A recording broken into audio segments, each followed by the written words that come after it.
Hello दोस्तों, मैं हूँ मणि कुमार। आपको आज मैं वाटिका कला के बारे में बताऊँगा। तो देखिए दोस्तों, पहले समझने से पहले कुछ बातों को नोट करेंगे। आपको पहले का नंबर आर्त ज्ञान कला में आपका हार्दिक शुभकामनाएँ। मैं आपको जो वाटिका कला है उसके बारे में पहले बताऊँगा। यहाँ आपको बंधनी लिखे हैं, मोम का कपड़ा लिखे हैं, आपको समझ नहीं आता होगा ये क्या है।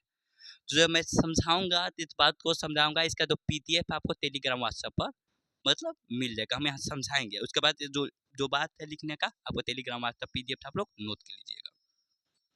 देखिए, वाटिका कला क्या है? वाटिका कला क्या है? अधिकतर एग्जामों में इस पर आपको क्वेश्चन देता है, वाटिका कला पर।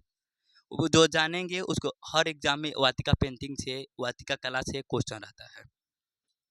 तो देखिए, समझिए पहले, वाटिका पेंटिंग, वाटिका पेंटिंग को बंधनी कला, बंधनी एक प्रकार की कला है, उसके बराबर ही माना गया है।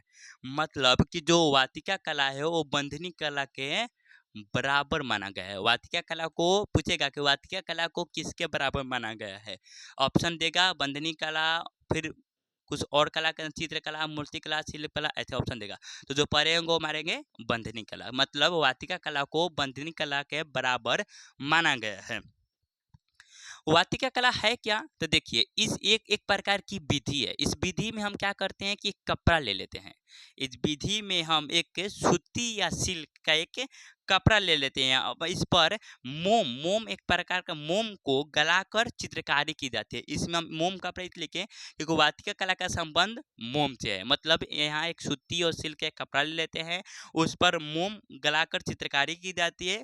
मोम वहाँ ही लगाया जाता है जहाँ कपड़ा के स्वाभाविक रूप, मतलब कपड़ा का जो रूप है, जैसे कपड़ा पीला रंग का है तो वहीं पर लगाया जाता है। मतलब उसका पीला रूप ही रखने के लिए लगाया जाता है और उसे उसे अन्य अन्य रंगों में डुबाया जाता है। जिस तरह रंग का व्यवहार करता आवश्यक होती है, उसे तो मोम चढ़ाना भी पड़ता है। ठीक है, मतलब मेन दुला कर रहे हैं कि वाटिका कला एक प्रकार की वह विधि है जिसमें हम सूती और सिल्क कपड़े को लेते हैं। वो कपड़े माने कि हम पीला रंग का कपड़ा ले लिए, पीला का जो स्वाभाविक, मतलब पीला का वो रूप हमें रखना होता है, वहाँ मोम गला के, जहाँ मोम होता है वहाँ रंग की परत नहीं चढ़ जाती है, तो वहाँ पर हम मोम लगा देते हैं। उसके बाद भिन्न भिन्न रंगों की बाल्टियों में हम उसे डुबाते हैं, फिर बाहर निकालते हैं, फिर डुबाते हैं, फिर बाहर निकालते हैं और अपने रंग के अनुसार, अपने मन के अनुसार सुंदर बनाने के लिए अन्य रंगों को बाल्टी में डुबाया जाता है।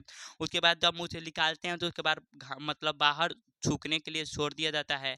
सूखने के बाद उसमें जहाँ जहाँ मोम की लगा होता है, उसे सूखने के बाद उसे आयरन कर के जो मोम की परत है वहाँ हटा दी जाती है। तो इस प्रकार की जो पेंटिंग की जाती है वो आपका वाटिका कला के अंतर्गत आता है, अर्थात कि मोम से बना यह कला को ही वाटिका कला कहा गया है। तो आप लोग समझ गए हैं कि हम किस तरह वाटिका पेंटिंग करेंगे और मोम के कपड़े को जो हमने जैसे बताए हैं वैसे अगर आप करेंगे तो इस प्रकार की जो पेंटिंग आप कहेंगे वो वाटिका कला के अंतर्गत ही आएगा।